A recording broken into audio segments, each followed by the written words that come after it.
Year 40A is a solution-based national reform agenda to help students succeed that is community-driven by the people who are closest to children rather than those who have never set a foot into a classroom. By launching a series of town halls, teach-ins, workshops, and other events in 11 cities and towns across our nation.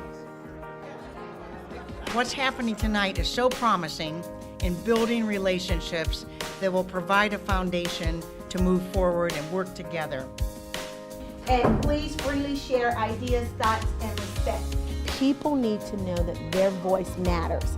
And when you get together in a town hall meeting and someone says to you, you may use your voice, we will hear you, that makes a huge difference.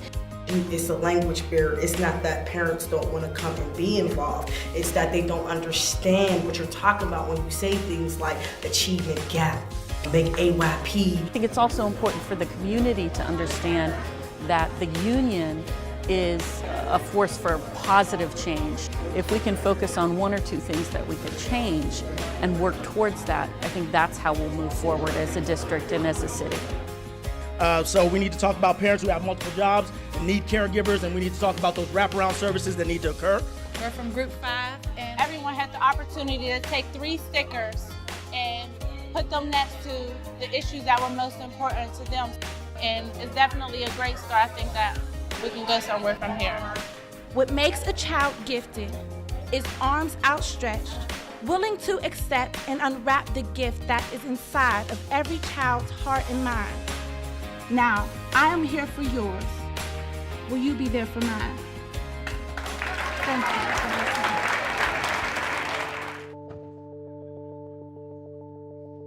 you. And we find where we can work together on the problems that are going on in the schools. This was an opportunity for us to bring the community together and the union together. We had folks who represent different aspects of the community, people who are really involved in the schools coming together with the union. I think it helped them see the union in a different light, and it helped us break down barriers between us. And I don't know about you guys, but I'm excited to see all of you here this morning. I think this is a really important effort to address the ways that the achievement gap really manifests in our community. Community organizations have their interest in, the quality of education for youth. And also, with the union, there is that interest as well. We also got to listen to our youth, what they have to say. Their view is very important. How do we get the parents to see that their involvement is crucial? The conversation that we need to have is if this is effective, and if not, how we can make it more palatable for the kids. These resources need to make a difference in terms of closing the achievement gap.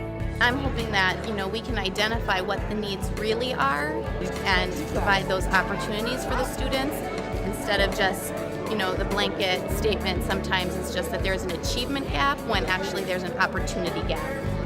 So I kind of think of it as going back to the old school, one village to raise a child. Well, we need that village of our schools to raise our children and give them good education, but that's going to take the parents, the children, the teachers, and everyone else in the community. People can get together and find ways to advocate effectively, then we need to keep doing it so that we can make real change for our students. The bulk of the work is going to be done by you in specific groups as we break out. The effort here tonight was the beginning of a community conversation in order to put the public back into public education and to make this about not what's wrong with education, but what's right and how to spread it. I think that there should be times where, like a community night, where students and teachers come in and parents, and they all come in and all talk about how great, oh, I really like the way that you involve me in your classroom and really value it. The students here were amazing. We have students that are starting to get into social activism because they realized that when they had a student forum, every issue they raised as an area of concern was a funding issue. And we talked about the problems our lack of funding causes for not only Hillsborough County but the state, and these were narrowing curriculum and courses that could be offered, such as the arts and technology, which are very important, And we also talked about the lack of involvement in our society of supporting education and funding. Standardized testing that we have in place now disrupts the normal instruction. I joined the group of the testing because I think that the teachers are testing for the test and not really for curriculum. I think that the teachers focus a lot on that test, that they stop teaching the other things. I really would like to see my kids' success in every single part of the curriculum. It wasn't dictated by somebody in DC, it wasn't dictated out of Tallahassee. This was the folks locally. We so appreciate you coming out and starting this process, and you will hear from us, and we hope that not only you come back, but that you bring someone with you. This process will take us a year to 18 months to really vision what we want for public education here in Hillsborough County, and then to start action steps about how we're going to demand it from those responsible. I'd like to welcome you to the historic Marshall High School, a place where we can organize to defend public education. Whose schools? Sharing that dialogue so people can be informed. Even the state is acknowledging it's not an appropriate test at all. By being informed, you make great leaders and you can defend yourself. And I think that one of the solutions to that is to insist on an alternative assessment. We're just seeing this explosion of tests. There are more and more and more every year. I think the CTU has been out in front on these questions. That will also close the schools of those students. We're allying with people in our community who understand, who are in our schools, who know that teachers give them everything that we have. And I think the ideas we came up with as a group, as a collective group here today, if we put all of those things into action, I really think mobilizing a grassroots movement is our only chance to make a really big impact.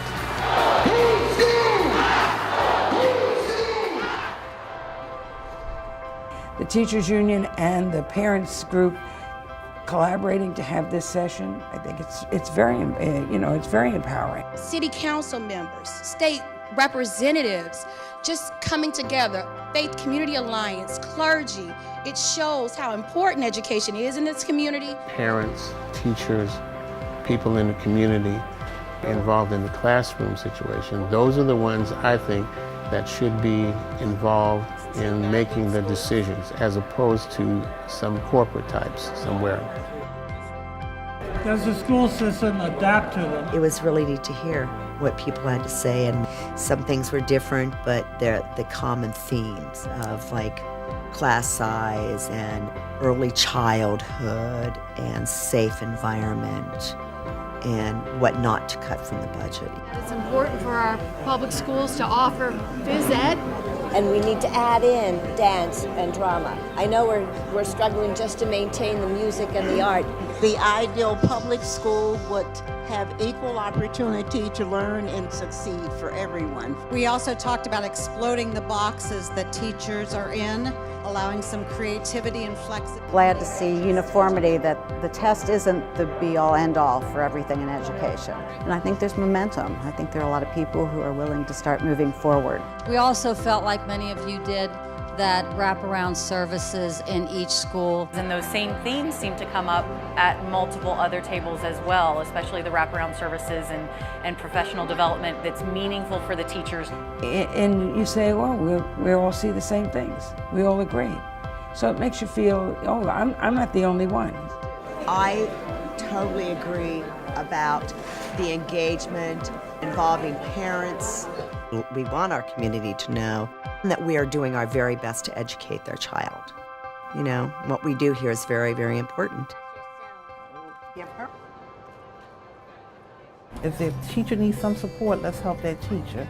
If the community is not doing their part, let's help the community, because we're all three there trying to help that student stay afloat. So it's not about finger pointing.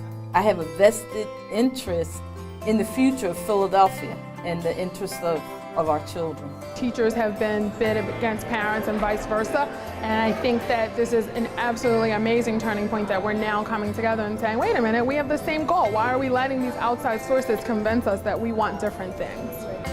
10 characteristics of what you would want in your school. If there's anything that is going on in your school that you don't agree with, just step up. If you do not speak up, nothing is going to change. But when you do speak up, you can make incredible things happen. And we are here with you today to say to the SRC and Mayor Nutter that they have to put a moratorium on the school closings, and they have to find...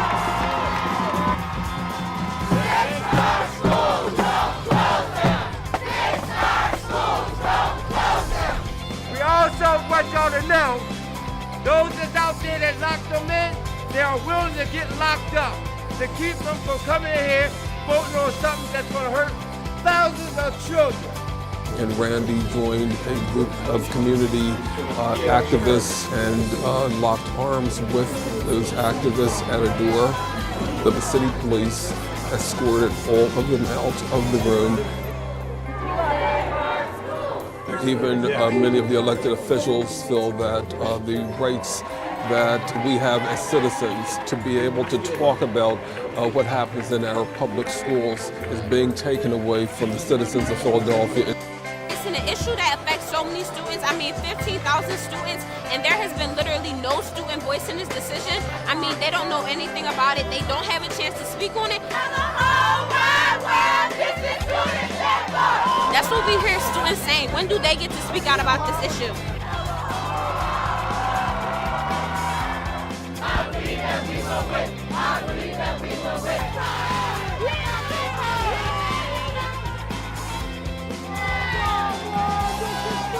I gotta say, as a group, you seem to be the happiest group of suspects that I've ever seen. You know, when you do the right thing, you feel good. And an unelected board refuses to listen, spends more money on a closing plan than on keeping schools open. If you do that, then what choice does community have but to say enough is enough, even if it means getting arrested?